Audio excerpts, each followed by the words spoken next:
వందే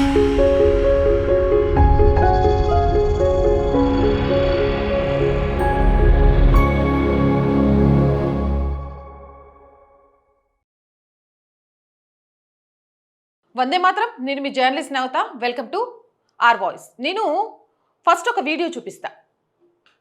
ఆ వీడియో చూసిన తర్వాత మనం ఒక విషయం మాట్లాడుకుందాం. ఇది బీబీసీకి సంబంధించిన video. Before that, I want to ask whether it was announced beforehand that both the prime ministers will be taking questions, or No. We knew from advance that there would not be any questions. Okay.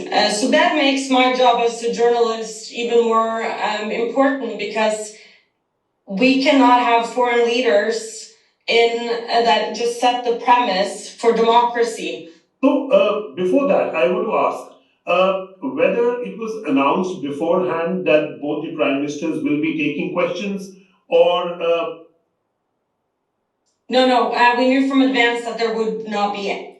చూశారు కదా, ఇద్దరు ప్రధానమంత్రులు ప్రశ్నలకు సమాధానాలు ఇస్తారని ముందే ఏమైనా announce చేశారా అని బీబీసీకి సంబంధించిన రిపోర్టర్ అడిగితే, హెలెలింగ్ ఈమె మోదీని ఏదో చేసేసా, మోదీ నా ప్రశ్నలకు సమాధానం చెప్పలేకపోయాడు అన్నట్టుగా నైట్ పబ్లిసిటీ సంపాదించిన జర్నలిస్ట్ అని చెప్పుకోవడానికి ఈమె అవమానం.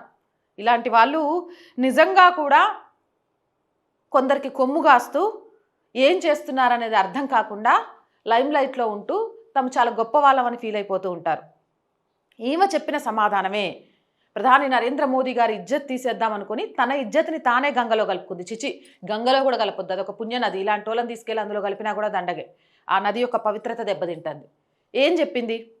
ప్రధానమంత్రులు ప్రశ్నలకు సమాధానం చెప్తామని ఏమైనా అనౌన్స్ చేశారంటే లేదు, అది కేవలం ఒక ప్రెస్ బ్రీఫింగ్ మాత్రమేనని, ఇద్దరు నాయకులు ఎటువంటి ప్రశ్నలు తీసుకోరని నాకు ముందే బాగా తెలుసు అని చెప్పింది. మరి ప్రధానులు క్వశ్చన్స్ తీసుకోరు అని తెలిసిన తర్వాత కూడా కరెక్ట్గా నరేంద్ర మోదీ గారు వెళ్లే ముందు క్వశ్చన్ అడగడం ఎందుకు? అంటే ఇదంతా పక్కా ప్లాన్ ప్రకారం చేశారనేది అర్థమవుతుందిగా. ఈమె పేరే హెల్లిలింగ్. ప్రధాని మోదీని ప్రశ్నించడం ద్వారానే రాత్రికి రాత్రి ఫేమస్ అయింది. భారత్కి వ్యతిరేకంగా పనిచేసే గ్యాంగ్ అంతా ఈమెకు విపరీతంగా సపోర్ట్ చేసింది. కానీ ఈమె ఒక్క చిన్న తప్పు చేసి తానేంటో స్వయంగా బయట పెట్టుకుంది.